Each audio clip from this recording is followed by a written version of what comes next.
अस्सलाम वालेकुम। आज हम बात करेंगे तकवा पर, यानी अल्लाह का वो शऊरी एहसास जो हमें बुराई से बचाता है, और ये समझने की कोशिश करेंगे कि इस रास्ते में असल रुकावट क्या चीज़ है। हमारे पास शेख अबू शुरैह के एक ऑनलाइन कोर्स के कुछ नोट्स हैं, उनकी रोशनी में ज़रा देखते हैं। मकसद ये है कि गुनाहों की असल हकीकत क्या है, उनके क्या असरात होते हैं, जैसा उन ज़राए में बताया गया है। वालेकुम अस्सलाम जी। तकवा तो बुनियादी तौर पर अल्लाह की इताअत पर कायम रहना है और इसका गुनाहों से बहुत गहरा ताल्लुक है। सीधा सा हिसाब है, जितने गुनाह ज्यादा होंगे जाहिर है तकवा इतना ही कमजोर होगा। तो जो पहली बात इन नोट्स में मुझे बहुत अहम लगी वो ये है कि गुनाहों को ना हल्का समझ लिया जाता है। इसका खतरा, नबी अकरम सल्लल्लाहु अलैहि वसल्लम ने उम्मुल मोमिनीन हजरत आयशा रजी अल्लाह अन्हा को खास तौर पर कहा था कि देखो, किसी अमल को यानी गुनाह को हकीर मत समझना। एक और हदीस में भी आता है कि वो गुनाह जिन्हें छोटा समझा जाता है ना, वो जमा होते रहते हैं और आखिरकार इंसान को हलाक कर देते हैं। बिल्कुल, और इसी चीज को हजरत अब्दुल्ला बिन मसूद रजी अल्लाह अन्हो ने बहुत खूबसूरती से समझाया है। वो फरमाते हैं कि जो मोमिन होता है ना, वो अपने गुनाह को ऐसे देखता है जैसे कोई बहुत बड़ा पहाड़ है और वो उसके नीचे बैठा है, डर रहा है कि बस अब गिरा। अच्छा। जबकि जो फाजिर शख्स होता है गुनाहों में ढीठ, वो समझता है गुनाह बस एक मक्खी है जो नाक पे बैठी और उसने यूं हाथ से उड़ा दी। तो ये जो खौफ है ना, गुनाह की संगीनी का एहसास, यही चीज मोमिन को गुनाह से बचाती है। और इसी से जुड़ी हुई एक और बात जो इन ज़राए में वाज़ी है, वो है गुनाहों का तसलसल।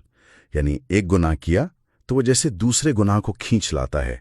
इस पर इमाम इब्न क़य्यिम रहमतुल्लाह अलैह का कौल भी है कि गुनाह की अपनी सज़ा ये है कि वो अपने बाद एक और गुनाह को लाता है।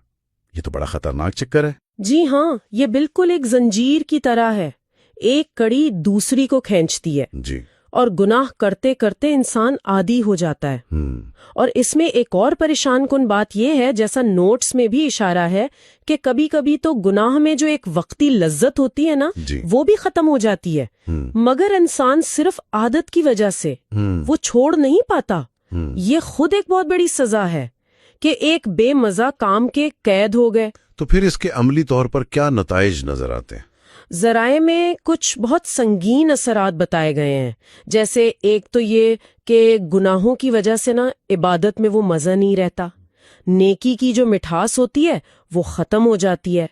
हज़रत अब्दुल्ला बिन मुबारक रहमतुल्लाह अलैह का एक कौल है कि अगर कोई सिर्फ गुनाह का इरादा भी दिल में लाए ना, तो वो भी इबादत की लज्जत से महरूम हो सकता है। और इसका सीधा असर दिल पर पड़ता है। हदीस तिरमिज़ी का हवाला है कि जब बंदा गुनाह करता है ना, तो दिल पे एक काला नुक्ता लग जाता है। अच्छा। अगर तौबा कर ली तो साफ हो गया, वरना वो दाग फैलता जाता है, यहाँ तक कि पूरा दिल जंग आलूद हो जाता है।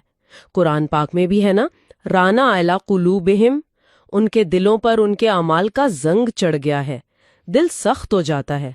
और कुरान में तो ऐसे सख्त दिलों को पत्थरों से तशबीह दी है, बल्कि कहा कि ये सख्ती में पत्थरों से भी ज्यादा हैं, जिनसे ना कोई खैर निकलती है न वो नरम पड़ते हैं। इसीलिए मुझे याद है ज़राए में हसन बसरी रहमतुल्लाह अलैह का मशवरा भी था कि ऐसे सख्त दिल को अल्लाह के जिक्र से पिघलाया जाए। जी बिल्कुल। अच्छा, गुनाहों का एक और बहुत बड़ा नुकसान है हिदायत से दूरी। ज़राए ये बताते हैं कि गुनाहों की वजह से इंसान की जो समझ बूझ है ना, अकल, उस पे पर्दे पड़ जाते हैं, फिर सही और गलत में फर्क करना मुश्किल हो जाता है। कुरान में भी आता है कि उनके दिल तो हैं पर समझते नहीं, आंखें हैं पर देखते नहीं, कान हैं पर सुनते नहीं। यानी हक को पहचानने की सलाहियत ही कमजोर हो जाती है। बिल्कुल। और नौबत यहाँ तक पहुंच जाती है, जैसा कुरान में है, कि बुरे अमाल अच्छे लगने लगते हैं। और ये जो बात है कि इसका असर इल्म दीन हासिल करने पर भी पड़ता है, ये भी काफी सोचने पर मजबूर करती है कि गुनाहों की वजह से इल्म जैसी रोशनी से महरूमी हो सकती है। इमाम शाफी रहमतुल्लाह अलैह का वो वाक़या बहुत मशहूर है, जब उन्होंने अपने उस्ताद इमाम वक़ी रहमतुल्लाह अलैह से हाफ़ज़े की शिकायत की, तो उन्होंने कहा गुनाह छोड़ दो, क्योंकि इल्म अल्लाह का नूर है और ये नूर किसी गुनाहगार को नहीं दिया जाता। जी। और इमाम ज़हाक रहमतुल्लाह अलैह का कौल भी है कि कुरान सीख कर भूल जाना भी बसा औकात किसी गुनाह का नतीजा होता है। अल्लाह अकबर। اور شاید ان سب نقصانات میں جو سب سے بڑا نقصان ہے، جیسا کہ شیخ ابو شرعی کے نوٹس میں بھی زور دیا گیا، وہ یہ ہے کہ گناہ کرتے کرتے انسان اللہ کو ہی بھول جاتا ہے۔ قرآن کی وہ آیت ہے نا سورہ حشر میں، ان لوگوں کے جیسے نہ ہو جانا جنہوں نے اللہ کو بھلا دیا تو اللہ نے انہیں ان کی اپنی جانوں سے ہی غافل کر دیا۔ یعنی وہ یہ بھی بھول گئے کہ ان کا اپنا بھلا کس چیز میں ہے؟ جی، اپنی حقیقت سے غافل ہو گئے۔ اور پھر آخرت میں جو اس کی سزا بتائی گئی ہے سورۃ طٰہٰ میں، کہ ایسے شخص کو قیامت کے دن اندھا اٹھایا جائے گا۔ وہ پوچھے گا ربی مجھے اندھا کیوں اٹھایا، میں تو دنیا میں دیکھتا تھا۔ تو جواب ملے گا ایسے ہی تیرے پاس ہماری آیتیں آئیں تو تو نے انہیں بھلا دیا تھا، آج تجھے بھی بھلا دیا جائے گا۔ یہ تو بہت ہی سخت بات ہے۔ بہت سخت۔ تو حاصل کلام یہی ہے کہ گناہ واقعی تقوی کی راہ میں سب سے بڑی رکاوٹ ہے۔